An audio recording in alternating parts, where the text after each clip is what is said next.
Alright folks, the moment you've all been waiting for.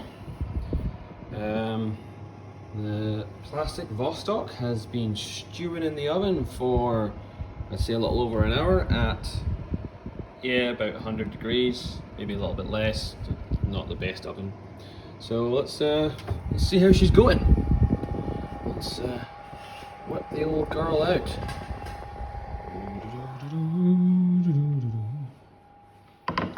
Just turn off the oven.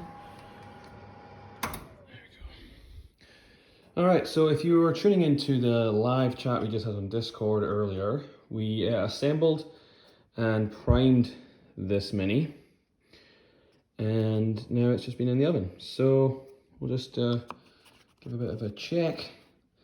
Just, is there any soft bits? How's the gun? I mean, the gun's still wobbly. It doesn't help that I actually broke it during the cast. As you can see, that terrible attempt to re-glue it back on. Not the fault of the plastic. I literally kind of just just kind of tore it off unceremoniously, which is why it's not been glued back on very well. Like people were talking about, like, you know, will it bend under the, or melt under the pressure? No, don't think so. Everything looks pretty good.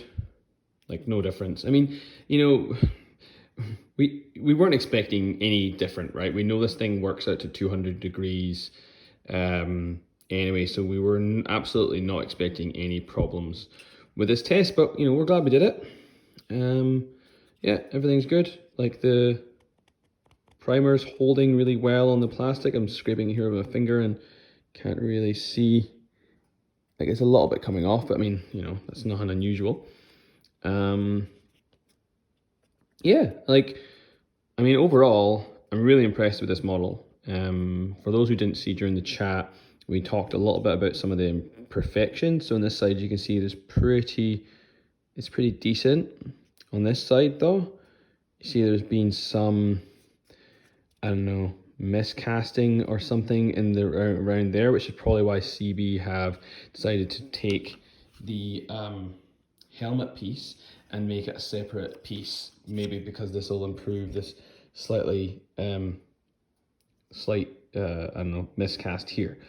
But yeah, I'm really stoked with it. Like, yeah, we did put it through its paces during the episode. So we broke off this piece here and glued it back on, and you wouldn't notice. Nick broke one of the legs, and you literally wouldn't notice. The only thing that really is noticeable is the muzzle came off, and we think in transit, and we don't know where it's gone, but it looks fine. And then where I broke this bit was, you know, from persistent, like, real bending. Oh, there it goes again. Well, that, I mean, that was just super glue. So, but that was really strong. Like, people were worried about the gun being really bendy, and I bent it several times during the video. You can watch it. We'll post it on YouTube later. Really, like, properly bent it 90 degrees one way, 90 degrees the other way. Like, really went to town on it, and eventually it did tear off. And it didn't glue back on very well, but that's mostly my fault for just, you know, really being quite violent with it, than actually anything to do with the plastic. Yeah, man, like, really, yeah, this is super awesome. It's great. Like, it's so light. That's one thing I noticed, because I'm really clumsy. So, like, you know, this would happen often. I'd be like, oh, look, this is really nice. Oh shit, oh no. Hey, look, it's fine, and there's no, you know, like, really chips on it. You know, like, I could literally drop this in the ground, and maybe I will in another video. All right, cool. Well, thumbs up from Lost Lieutenant.